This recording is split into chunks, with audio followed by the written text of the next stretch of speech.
रात के ठीक 11:07 हुए थे। ट्रेन प्लेटफॉर्म से निकल चुकी थी। हवा में हल्की नमी थी और डिब्बे के भीतर अजीब सा सन्नाटा पसरा था। एक तरफ नीली लाइट जल रही थी जो हर 10 सेकंड में झपकती थी और दूसरी तरफ खिड़की के बाहर गहरा अंधेरा दौड़ रहा था। अमित ने धीरे से अपना सिर खिड़की से सटाया और आंखें बंद कर लीं। लेकिन नींद आने से पहले ही उसने एक हल्की सी थिरकन महसूस की, जैसे कोई ट्रेन की छत पर चल रहा हो। पहले तो उसे लगा ये भ्रम है, लेकिन जब दोबारा वही आवाज आई तो उसने चुपचाप आंखें खोली। उसने गर्दन मोड़ी और खिड़की से ऊपर की ओर झांका। वहां कुछ दिखा नहीं, पर ट्रेन की छत से लगातार धीमी धीमी चाल की थापें आ रही थीं, जैसे कोई बहुत हल्के पांवों से धीरे धीरे आगे बढ़ रहा हो। उसने कान लगाए, धड़कनें बढ़ गई थीं। डिब्बे के पिछले हिस्से की तरफ एक दरवाजा था जो अक्सर बंद रहता था। आज वह थोड़ा खुला हुआ था।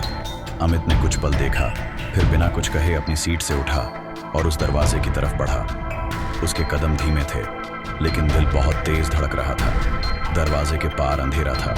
मोबाइल की टॉर्च जलाकर उसने आगे झांका। सीढ़ियों के पास पानी की कुछ बूंदें थीं, जैसे बारिश का पानी, लेकिन बाहर तो बारिश नहीं हो रही थी। ट्रेन की छत की तरफ जाने वाली सीढ़ियां थीं, लेकिन वो बंद थीं, या यूं कहो अधखुली।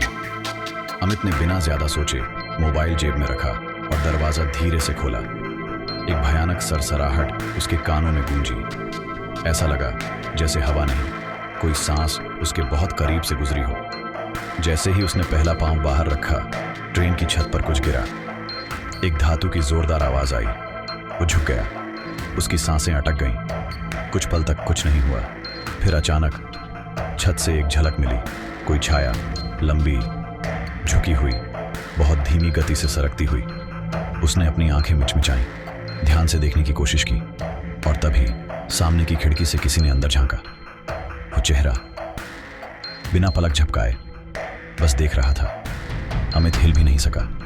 उस चेहरे में जान नहीं थी, लेकिन आंखों में शिकायत थी, बहुत पुरानी, गहरी, थकी हुई शिकायत। वो पलटा। सीढ़ियां चढ़ने की हिम्मत नहीं हुई। फिर जैसे कोई उसके कान में फुसफुसाया। वो नीचे नहीं उतरता। उसका कंधा अचानक भारी हो गया। उसने झटके से देखा, कोई नहीं था। ट्रेन अब एक सुरंग में घुस रही थी। रोशनी झपकने लगी थी। आवाजें गूंजने लगी, अंदर की, बाहर की, दिमाग की।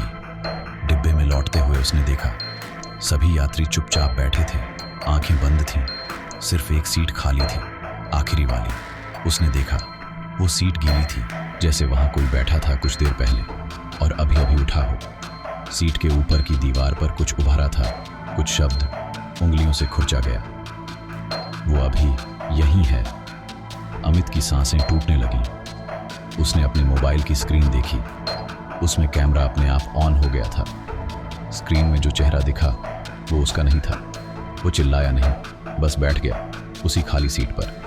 पीछे की ओर से एक धीमी हंसी आई और तभी ट्रेन झटका खाकर रुकी। जब अमित ने आंख खोली, ट्रेन में कोई नहीं था। वो अकेला था। हर दरवाजा बंद, हर खिड़की बंद। फिर एक दरवाजा खुला और किसी ने कदम रखे। वो आवाज वही थी जो छत से आ रही थी, अब बहुत करीब थी। एक फुसफुसाहट, इतनी धीमी कि सांसों से भी हल्की। अब तू भी ऊपर चल। सिर धीरे धीरे ऊपर उठने लगा, लेकिन इस बार वो खुद नहीं चढ़ा। उसे कोई ऊपर खींच रहा था, लेकिन वो हाथ किसी इंसान के नहीं थे। न नाखून थे, न उंगलियां, बस दो धुंधले सोते से दबाव, जैसे धुएं ने पकड़ बना ली हो। अमित की पीठ दीवार से रगड़ती गई, गर्दन ऊपर झुकी, पैर हवा में लटक गए। सांस रुक रही थी, आवाज गले में अटक गई। उसका सिर छत की लोहे की चादर से सिर्फ कुछ इंच दूर था, और तभी ट्रेन की स्पीड अचानक दोगुनी हो गई। छत पर कुछ भागा, जोरदार धमक के साथ। एक चेहरा सामने आया, वही जो खिड़की से झांका था, लेकिन अब वो सीधा उसकी आंखों में देख रहा था। उसके होंठ हिले, लेकिन आवाज दिमाग में गूंजी, जो ऊपर आता है वो फिर कभी नीचे नहीं जाता। और तभी एक और झटका। अमित की आंखों के सामने पूरा डिब्बा पीछे हटने लगा, जैसे वो अकेला ऊपर खिंच गया हो और दुनिया नीचे छूट रही हो। अब वो ट्रेन के ऊपर था। ठंडी हवा उसके सीने से टकरा रही थी, लेकिन हवा में कोई गंध नहीं थी, न मिट्टी की, न लोहे की, सिर्फ एक जली हुई रूह की गंध। ट्रेन अंधेरे से गुजर रही थी, लेकिन छत पर अब 3 लोग और थे। वही लड़की, वही लड़का, और अब अमित। उसने मुड़कर पीछे देखा। ट्रेन के अंदर का हर दरवाजा खुला था, हर सीट खाली थी। सिर्फ एक जगह कोई बैठा था जो उसकी तरफ पीठ किए मुस्कुरा रहा था। फिर नीचे से एक आवाज आई, एक और जुड़ गया। ट्रेन रुकती नहीं, बस हर रात किसी स्टेशन से एक और मुसाफिर ले जाती है। जो ऊपर जाता है वो फिर कभी वापस नहीं आता।